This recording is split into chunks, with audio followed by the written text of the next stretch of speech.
What's up, everybody? It's your host, Dan Buyaba, and I'm back with another podcast episode, man. The Final Four is here. The four teams made it to San Antonio for the first time since 2008. We got all one seeds. That's crazy. Last time in 2008, it was all one seeds. Kansas versus Memphis. That's the game versus Derrick Rose and John Calipari versus Mario Chalmers and Bill Self. We know how that game went. Mario Chalmers hit the three to force overtime, I believe. Or it was it's to force overtime. And they end up running away with it. And Bill Self got his national championship over John Calipari. So, and that was in San Antonio too. So what a coincidence. We got the all one seeds, man. We could go back though. Last episode we talked about the Sweet 16 predictions for the Sweet 16, and we could just go over the Sweet 16 and let's show what I got right and let's show what I got wrong with my bracket. We can start off with Michigan and Auburn. Like I said the game was going to be close in the first half, and then Auburn runs away with it, and I was pretty right, man. Auburn ran with it. Taha Pettiford, I think he had 15 in the second half versus Michigan. Great offensive scorer, man, but it was just too much for Michigan. Trey Donaldson had a revenge game. It didn't go so well. Like I said, with teams like Michigan, like the guard play will be determined at all. Danny Wolf had I would say great Michigan season, but I believe he enters the draft this year, and Vlad Golden is a senior, so he's probably not going to be back. I don't know if his eligibility. I think his eligibility is Vlad Golden. But great year for Dusty May. As a Michigan State fan, I can say it was a great year for Dusty May. Sweet 16 appearance as year one after not making the tournament last year. But I expected them to lose Sweet 16 to Auburn. Ole Miss versus Michigan State. It was a great game, great back and forth game. First half, Michigan State started off slow, like have they always been these past few games. Started off slow, but the second half defense won them the game. It's crazy. Jason Richardson had an off night. He only had. Oh no, that's not the game Jason Richardson had. Hold on, I'm tripping. Jason Richardson had an off game versus what's that team? Versus New Mexico. Yeah, Jason Richardson had an off game versus New Mexico. Then he had 20 versus Ole Miss. My bad, Jace. He had 20 versus Ole Miss. Colin Carr, first game starting, back home, had 15. Jaden Atkins, 13. Trey Holloman, 10 points, man. They advanced. They moved on to play against Auburn. We had Florida versus Maryland, and that was a close game in the first half. I ain't gonna lie, it was a close game, and then Florida just ran with it. Derek Queen had 27-5, though. He's going to be a top 10 pick if he enters the draft this year, which I'm pretty sure he will, since the coach is leaving for Maryland. It's just the guards, man. The guards for Florida, man, has been amazing this year. Walter Clayton Jr. I've been saying about Walter Clayton Jr., Elijah Martin, Will Richards. They all just been great this year, man. That's the reason why they're in the Final Four right now. And those picks I've been right so far, man. My first mistake was Texas Tech versus Arkansas. I'm so pissed off about that game because y'all don't know, I'm a John Calipari guy. John Calipari and Tom Izzo, those are the two coaches I ride for. Tom Izzo just because of being in the state of Michigan. He's the best coach to ever coach in Michigan, so that's been my guy. John Calipari is my guy as well because he gets players to the league. He take care of people as they and their families, man. So I always ride for Calipari, man. He's probably gonna have 2 players into the draft this year that could be drafted. Aduthier probably could have went first round if he stayed healthy. He might slip down. Boogie Flan, if he stayed healthy, would have been a first round. He might slip to second round. Hopefully, a team takes chances on them and get him in the first round, but it could be the first time in a while that Calipari doesn't have a first rounder. That's crazy now I think about it. But Arkansas was up 16 points, man, in the second half. and they just managed to lose that game, bro. It was just heartbreaking, bro. Bro, Texas Tech couldn't buy a shot, bro. And then all of a sudden, Christian Anderson hit a shot. Darian Williams hits a shot. JT Toppin is getting boards. Like, Arkansas was not rebounding them when it mattered, bro.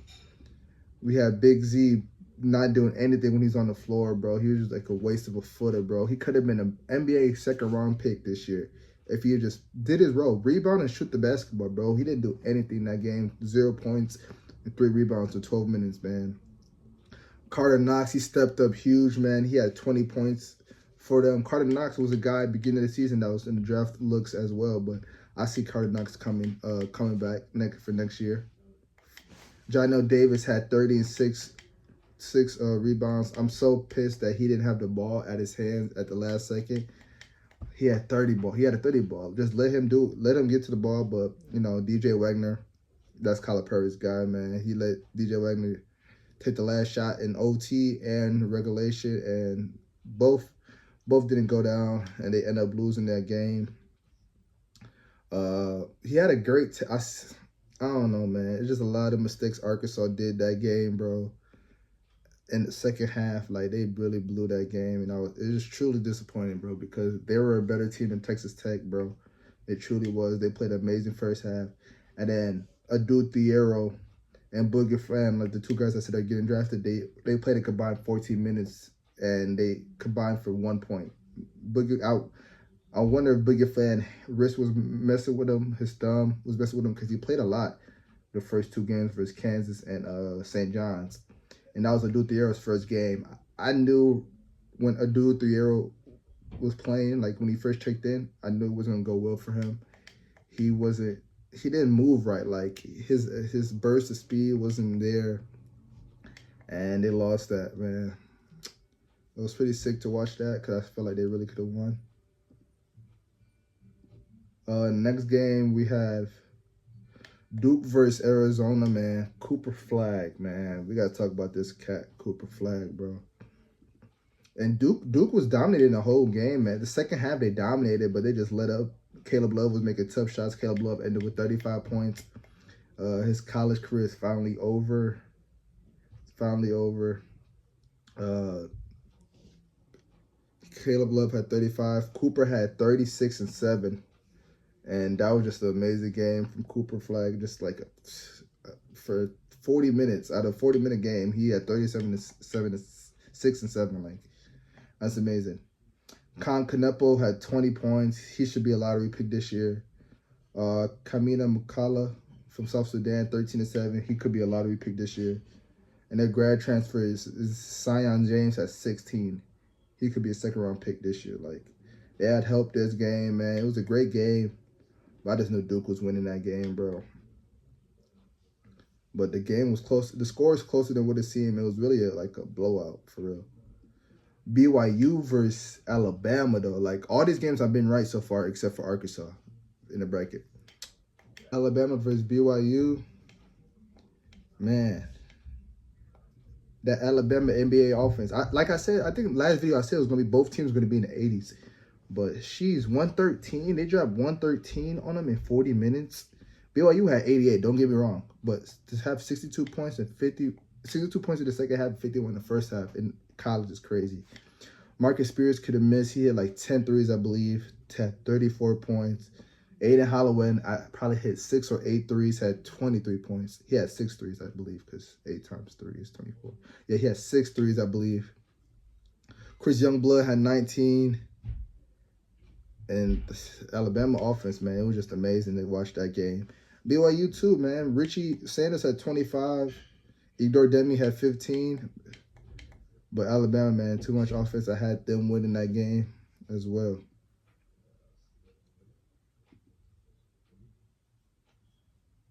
Kentucky versus Tennessee, man.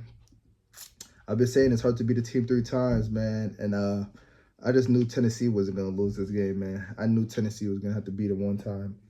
And Tennessee gave it to them defensively, man. They did their thing. Held Kentucky to 65 points. Kentucky had one of the best offenses this year, but Tennessee had one of the best defense this year. That's how surprised how Tennessee lost to them twice in the regular season. But Chaz Lanier has 17, Zach Zillier had 18, Jordan Gainey has 16, and they locked up Kobe Bray, their best shooter. He only held him to 5 points. Andrew Carr 9. But yeah, Kentucky lost Sweet 16. Arkansas lost Sweet 16. BYU lost Sweet 16. So the five teams that circle that coaching tree, that all started with SMU coach leaving. No, they all started with USC coach going to SMU, and then Arkansas coach Eric Musselman going to USC. That made John Calipari leave Kentucky to go to Arkansas. That made BYU coach Mark Pope leave to go to Kentucky. That made Phoenix Suns assistant coach go to BYU. 3 out of the 5 teams, man, they lost Sweet 16, and those 2 didn't make the tournament. It was a good trade for the Kentucky, Arkansas, BYU guys, but the other 2 teams, it was a lot of talking, man. With Arkansas, they was like, yeah, Arkansas blew a lead. Little do they know they lost the next day, Kentucky. And like Kentucky fans talked the most this year, but Arkansas came in to interrupt and beat them. Purdue versus Houston. That was a close game that I expected, man. Houston played well. Houston defense held them to 60 points. Fletcher Loyer has 16 points. Braden Smith, the best point guard in college, had only 7 points with 15 assists. So we'll see. So they end up losing. Sharp had 17. Milos Uzan had 22. So that leads us to the Elite 8, and I only had 1 team wrong in that. And the Sweet 16 only had 1 team wrong. All right, Elite 8 now, man. Texas Tech versus Florida, man. Texas Tech got a taste of their own medicine when they blew a 10-point lead in 3 minutes, just like how Arkansas blew a 16-point lead in the second half. Florida came back, man. Will Clayton Jr., man, like I said, he should win the Bob Cousby Award, man. He had 30 points, man. He was hitting tough shots, man. Like, it was a play that he stepped back to the 3-point line and shot it to get him a 1-point lead, bro. Thomas Hughes was amazing. He had a clutch streaks. He had 20 points, man. But Clayton and Thomas Hughes, man. Thomas Hughes off the bench, too. Clutch shots. And it's crazy. Chris Anderson had 22 versus Arkansas, and now look, versus Florida, he only had 4. Toppin and Darian Williams, they both had 20, and then they got their boy Chance Million back, had 14, but it wasn't enough.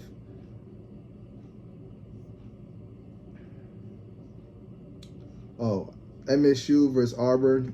MSU was my pick to go to the Final Four in that region, and they lost that game, and they lost that game because of the 17-0 run that they allowed in the first half, and they couldn't hit shots. That whole run, they couldn't hit shots.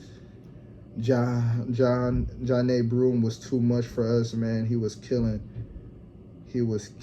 Zapala, and Zapala couldn't do nothing, man. Quick feet, man. Jackson Kohler was guarding him a little bit.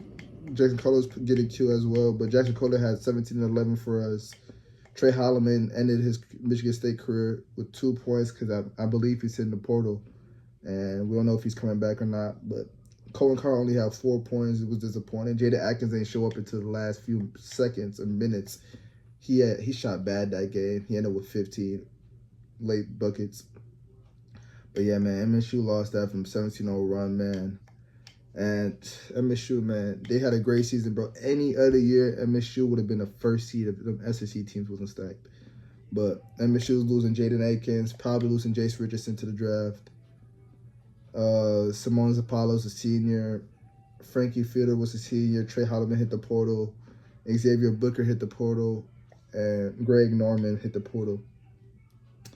And I just can't wait for the next season with Michigan State. I wonder what they're going to do in the portal. I already know they got 2 freshmen coming in, but, you know, freshmen, it's hard to make impacts now with the NIL era. So with the freshmen, it's going to be hard. But Jace Richardson, man, if he goes to the league, I'm happy for him. He's supposed to be a lottery pick, so I won't even be mad if he hit the draft. He comes back. It's going to be risky, though, for his draft stock, but he just wants to go to the Final Four. But But, man, Jaden Broom had 25 and 14, a double-double at half, man. We couldn't stop him, bro. That's the only reason why we lost. They couldn't hit any shots. We lost because of Jaden Broom. He killed us, and that 17-0 run killed us, man. But remember, my Final Four was Michigan State, Florida, Duke, and Houston. That was my Final Four. We could talk Alabama versus Duke, man. Whew. Duke beat them by 20. I thought it would have been a high-power offense. I didn't think they would win by 20, though. Like, they had Mark Sears box, man. Duke is John Snyder, man. He's a hell of a coach, man. Duke's a hell of a defensive team, man. They play great defense. Only held a highest, like a team I said they was going to drop 80 on BYU. They only held them to 65 points. Best player only had 6 points. Like, Mark Spears had 30 to 6. Aiden Holloway had 20 to 5. So Duke did their scouting report, and they did well, bro. Lamont Phenom has 16. I think he should be back next year. Greg Nelson had 10 and 7. I don't know if he's playing next year. I don't know what's up with his eligibility. Chris Youngblood 10, and I don't know if he's coming back next year as well. It's gonna be interesting how Alabama does in the transfer portal. I know right now they got one center that's coming in, but I'm not too sure, and I don't know what they did with the high school recruiting. But Duke, man, Con Cano has 17. Tyrese Proctor, a three-year starter, man, should be going early second round this year. 17 points. Cooper Flack 16 and 9. Kamala McCullough 14 and 9. It's just Duke is stacked, bro. Duke is stacked. The 3 freshmen starting, and then a grad senior, and a 3-year junior. Like, that team is stacked at the starting lineup, and like they have a bench too. They just don't really use their bench. Like, it could be times Isaiah Evans could get off. Isaiah Evans could probably hit the draft and go second round if he wants to. I think he might come back. I don't know. It depends how it's. I don't know. He probably is gonna come back, but they're gonna be stacked next year as well. Caleb Foster, he's a second round pick projected. If he goes to the league, I think he should go to the league as well. I think Duke's gonna hit the portal hard. They're gonna hit the portal hard, bro. Then they had a backup big, Patrick Ngumba. He's a freshman as well. He's going to be nice starting next year, man. Duke's going to be nice next year. Houston versus Tennessee, man. Wow. Houston's defense, man. They held Tennessee to 15 points in the end of the first half. 15. It was up 19 points, and they ended up winning by 19. Zakiah Ziegler was 5. Only had 5 points in 38 minutes. And they started off like 0 for 11 from the threes, bro. They were missing wide open looks. But Houston's defense, man, their defense was amazing. Chaz ended up with 17. Jordan ended with 17. It had to be quiet buckets. LJ Cryer, man, 17. This is the second time he's going to the Final Four. The last time he won a natty with Baylor. Now he's trying to win a natty with Houston. And now we can talk Final Four and our Final Four predictions, man. Like I said, all my teams made it but Michigan State. And it sucks because we're doing a tournament bracket right now. And, like, if Michigan State would have won that, I would have been guaranteed to win the tournament bracket. But my odds low-key dropped a lot because I didn't peep that two other people in the bracket had 3 out of the 4 or 4 to 4 teams in it still. So I just fumbled the bag, honestly. Florida versus, like I said, it's the first time it's all 4 1 seeds, man. And people were mad about, like, the ESPN people picking all 1 seeds, talk about y'all always pick them. Well, this year it was worth it. They picked the 1 seeds and they got it.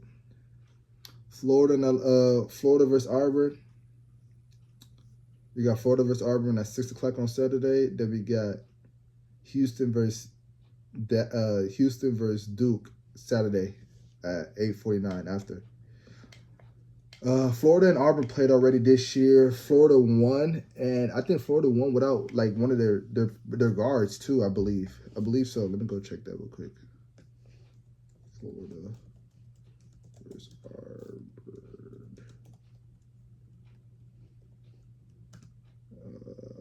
Regular season. Yeah, they won by 9. It was up 10 in the first quarter at Auburn. They won at Auburn, and yeah, Elijah Martin, the transfer, didn't play. Walter Clayton had 19 that game. Alex Coden, probably a late first-round pick, has 17 and 4. He's a sophomore. Thomas Hugh had 16. Will Richards had 12. Jaheim Broom had 18 and 11. Miles Kelly had 22. Miles Kelly's gonna be like the X factor. If he's hitting his shots, it's gonna be a tough game for Florida. Tahad had 14. It was a great high scoring game, man. But I just see Florida winning this game again, man. Like I said, I think when Jay was on when Jay was on there, I said Florida is the best team right now in college, bro. They're like UConn last year. But, like, UConn dominated all the games, man. Florida struggled. Well, they didn't struggle.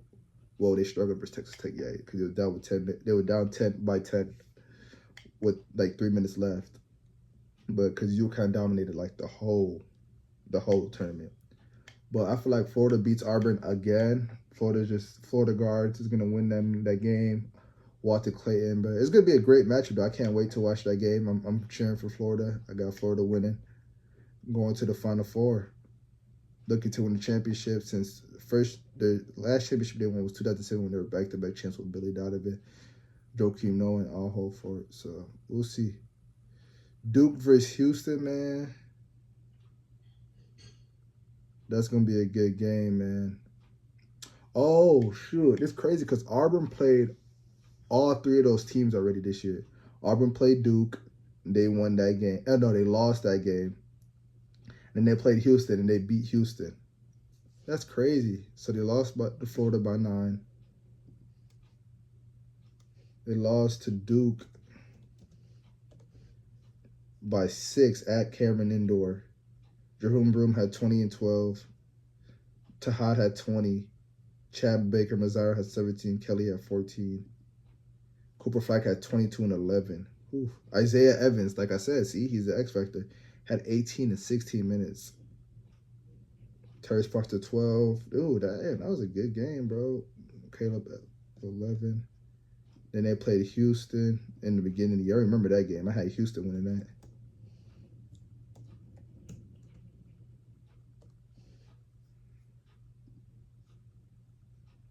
Houston had Jaheim Broom had 20 and 9. Tahad Pettifor. Pettifor is gonna be him coming off the bench.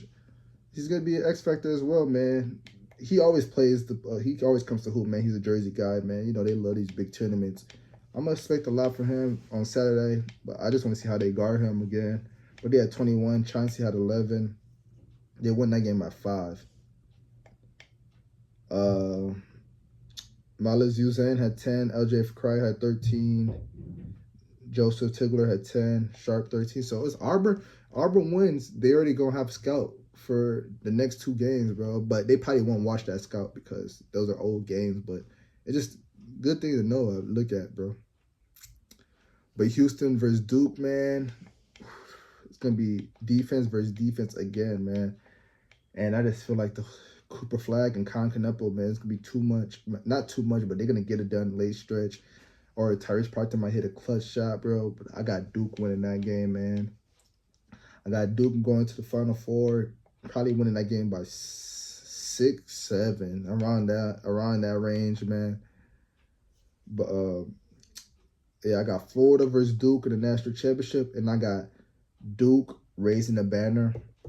I got Duke winning the championship. We never had a first-round pick win a natty since Anthony Davis in 2012. I got Cooper Flag raising the natty, cutting down the nets, raising the banner next year, and get a natty for Duke, man. Duke versus Florida is going to be a close game, high-scoring game, because Florida's going to score. And then, if Florida's not scoring, Duke's going to be scoring for sure. It's going to be in the 90s. Nah, I wouldn't even say 90s. 80, 70 range. Duke wins that. The freshman's going to get it, the one-and-done freshmen. Cooper Flag, Con Canepo, Kalima McCullough. Those 3 freshmen, I'm cheering for them because I was a fan of the one-and-done era in college basketball. And right now, the NIL era, I don't really like it. I like the one-and-done better. So I'm got to go with my one-and-done guys, man. I got Duke winning the natty, bro. Duke winning the natty over Florida.